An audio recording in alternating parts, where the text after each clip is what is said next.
Welcome back to The Explainer. Today we're diving into one of the most vibrant, fascinating, and just relentlessly creative periods in Indian history, the Gupta Empire.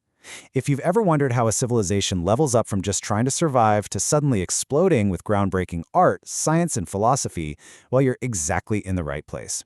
We are going to unpack how the Guptas sparked an era of tireless creativity that honestly still impacts our world today. To really wrap your head around the sheer magnitude of this era, let's step into a time machine and head back to the 5th century. Picture yourself walking through the Ajanta caves. The scale of this architecture is unbelievable. It's carved directly into the living rock. And it wasn't just a place to crash, it was this massive, sprawling canvas for unparalleled artistic expression.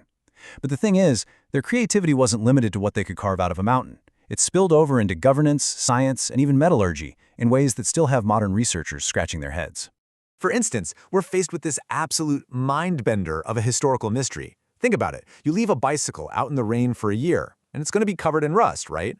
Yet, the Guptas forged an iron pillar that has been standing outside, under the open sky, for centuries, and it hasn't rusted. How is that even possible? Well, scientists have looked deeply into this, and they found that a completely unique, ultra-thin layer naturally forms on this specific iron when it hits oxygen.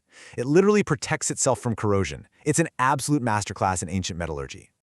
Okay, so think of our agenda today as your ultimate study guide. We're breaking this down into 6 key pillars. 1, the classical age. 2, governing the empire. 3, pioneers of science. 4, art and literature. 5, ancient medicine. And finally, 6, the Gupta legacy. Let's jump straight into number 1. Section 1. The Classical Age, a foundation of peace and stability. Historians love using the term classical age here because the Guptas managed to secure a really prolonged period of peace. And when you have peace, people can finally shift their focus from mere survival to the actual pursuit of knowledge. Which leads us right into Section 2, governing the empire, and their specific strategies for expanding and holding power. When you consider the sheer vastness of the Indian subcontinent back then, it's wild. It wasn't just wide open space waiting to be claimed. This was a seriously crowded, fiercely competitive neighborhood shared by a ton of different kingdoms. You had the Vakatakas, the Pallavas, the Kamarupa kingdom. These regional powers were ambitious, and they were constantly clashing to expand their borders, so keeping an empire together in that kind of environment required some next-level political strategy. The Guptas knew that brute force alone wasn't going to cut it. They consolidated their power using a brilliant, calculated mix of tactics. Sure, they executed military campaigns when they had to, but they also bought loyalty by granting land. On top of that, they leaned heavily into matrimonial alliances, effectively marrying their way into regional stability. They were basically pulling plays right out of the ancient advisor Kautilya's playbook, specifically his advice on building mitra, or strategic alliances, to lock down the empire's long-term stability. With that political stability locked in, we can move to Section 3, pioneers of science. We're talking about some truly mind-blowing discoveries in math and astronomy here, starting with the absolute legend, Aryabhata. Okay, prepare to be amazed by this. Around the year 500 CE, Aryabhata calculated the length of a single year to be 365 days, 6 hours, 12 minutes, and 30 seconds. Now contrast that with the modern scientific value we use today, which we calculate using atomic clocks and satellites. Aryabhata was doing this over 1,500 years ago, without any modern tech, and his margin of error was literally just minutes. And he definitely didn't stop there. In his famous treatise, the Aryabhatiya, he boldly proposed that the Earth actually spins on its axis, which perfectly explains the cycle of day and night.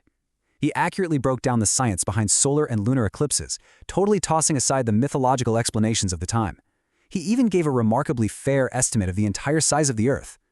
Oh, and for any students watching, some of those complex equation-solving techniques you're tackling in math class right now, yeah, Aryabhata first formulated those 15 centuries ago.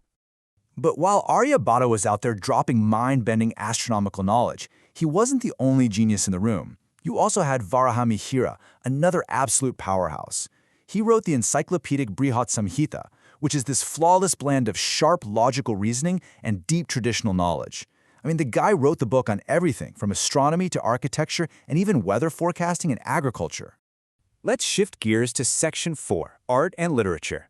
Welcome to the golden age of Sanskrit poetry, largely championed by rulers like Chandragupta II. Just listen to these profound words from Kalidasa, who is widely considered the greatest poet and dramatist of the Sanskrit language. Neither force nor mere diplomacy can eliminate evil. It is wisdom and knowledge that truly strengthen a kingdom. That quote is so incredibly powerful because it's a primary source straight from the era showing us that the Guptas fundamentally valued intellect and wisdom over sheer military might. And that deep appreciation for intellect birthed some breathtaking literature. Take Kalidas's famous poem Meghadutam, or The Cloud Messenger. It's this deeply emotional story about a minor deity, a yaksha, who gets banished from his home. He's totally heartbroken, so he actually uses a passing cloud as a messenger to carry his words of love back to his beloved. As this cloud travels, Kalidasa paints an unbelievably gorgeous, detailed picture of the landscapes and the shifting weather across North India. It is a total masterpiece of human emotion. Next up is Section 5, Ancient Medicine, focusing on exactly how the Guptas codified Ayurveda. So the crucial word here is codified, which just means arranged or written down in a systematic, organized way. Now, Ayurveda, as a holistic medical system, existed centuries before the Guptas. But it was during this specific era that all this vast, scattered traditional knowledge was finally compiled into definitive, structured texts, like the famous Charaka Samhita. And these texts weren't just simple lists of home remedies. They outlined a highly sophisticated approach to human health. They systematically cataloged and diagnosed diseases. They placed a massive emphasis on how your daily diet maintains your health. They documented precise ways to prepare complex medicines, and they even refined surgical techniques that were incredibly advanced for the time. But above all else, these texts really hammered home the unbreakable connection between a healthy mind, a healthy body, and staying in harmony with nature. Which brings us to our final stop, Section 6, the Gupta Legacy, a model for future generations. You know, when a society manages to combine military stability with breathtaking art, groundbreaking science, and codified medicine, they don't just succeed in their own time. They create a legacy that echoes for centuries. The math and astronomy developed by minds like Aryabhata literally laid the groundwork for future scientific growth across the entire globe. They built gorgeous temples, and honestly, they embedded traditions like the systematic practice of Ayurveda and a deep love for literature that are still very much alive in India today. They permanently altered the intellectual landscape of the world. So, I want to leave you with this one final thought.